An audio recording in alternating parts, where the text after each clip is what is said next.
ஆண்டவராகிய இயேசு கிறிஸ்துவின் நாமத்தில் உங்களுக்கு வாழ்த்துக்கள். எல்லாரும் எப்படி இருக்கீங்க? சுகமா இருக்கீங்களா? சந்தோஷமா இருக்கீங்களா?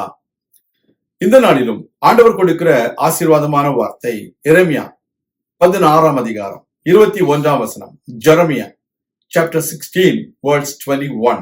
ஆதலால் இதோ இப்பொழுது நான் அவர்களுக்கு தெரிய பண்ணுவேன், என் கரத்தையும் என் பலத்தையுமே அவர்களுக்கு தெரிய பண்ணுவேன், என் நாமம் யெகோவா என்று அறிந்து கொள்வார்.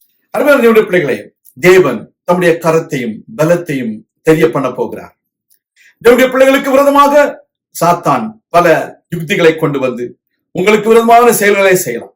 கர்த்தர் உங்களோடு கூட இருந்து அவர் மெய்யான தேவன் என்பதையும் சர்வ வல்லமையுள்ள தேவன் என்பதையும் யெகோவா தேவன் என்பதையும் நிரூபிப்பார். யோசேப்புக்கு விரோதமாக சொந்த சகோதரர்கள் பல திட்டங்களை தீட்டி அவனை குழியில் போட்டார்கள். அவனை மீதியானியருடைய கைகளிலே விலைக்கு விற்றார்கள். அதே சகோதரர்கள் யோசேப்புக்கு முன்பதாக தலை குனிந்து தானியம் வாங்கும்படிக்கு கர்த்தர் தன்னுடைய கரத்தையும் பலத்தையும் தெரிய பண்ணினார். Dear child of God, do not worry about what is happening for you.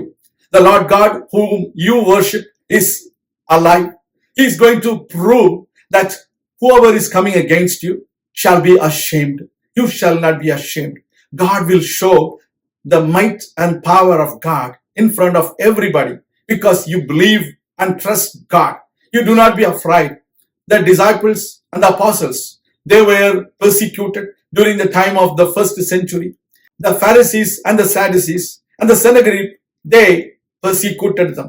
They put them in prison, but the Lord God sent his angel and brought them out so that they were free and they were free to preach the word of God. என்னுடைய பிள்ளைகளே, சிறைச்சாலையில் யோவானும் பேதுருவும் அடைக்கப்பட்ட பொழுது தேவன் தம்முடைய தூதனை அனுப்பி அவர்களை வெளியே கொண்டு வந்து சுதந்திரமாக தேவனுடைய வார்த்தையை பிரசங்கிக்கும்படிக்கு கர்த்தர் உதவி செய்தார். உங்கள் வாழ்க்கையிலும் நீங்கள் எந்த சூழ்நிலையிலே நீங்கள் பாதிக்கப்பட்டிருக்கிறீர்களோ, எந்த சூழ்நிலையிலே துன்பப்படுத்தப்பட்டிருக்கிறீர்களோ, கர்த்தர் தம்முடைய கரத்தையும் பலத்தையும் அவர் வெளிப்படுத்தி தாமே உங்களுக்காக யுத்தம் பண்ணுகிற தேவன் என்பதை அவர் நிரூபிக்கப் போகிறார். நீங்கள் எதை குறித்தும் கவலைப்பட தேவையில்லை. You don't need to be afraid of anything. You don't need to be worried about anything. But the Lord God, He is a God who is full of power. He is full of might. And He is going to prove that you are a child of God. நான் உங்களுக்காக ஜெபிக்கிறேன். எங்கள் அன்பின் பரலோக பிதாவே, உம்முடைய கரத்தையும் பலத்தையும் நீர் தெரியப்படுத்துகிற தேவன், நீர் யெகோவா தேவன், சர்வ வல்லமையுள்ள தேவன்.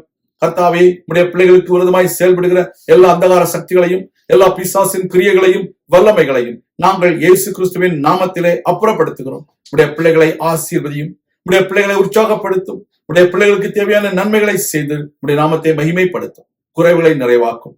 இயேசு கிறிஸ்துவின் நாமத்தில் ஜெபிக்கிறோம் நல்ல பிதாவே, ஆமேன். கர்த்தர் தாமே உங்களை ஆசீர்வதிப்பாராக. ஆமேன்.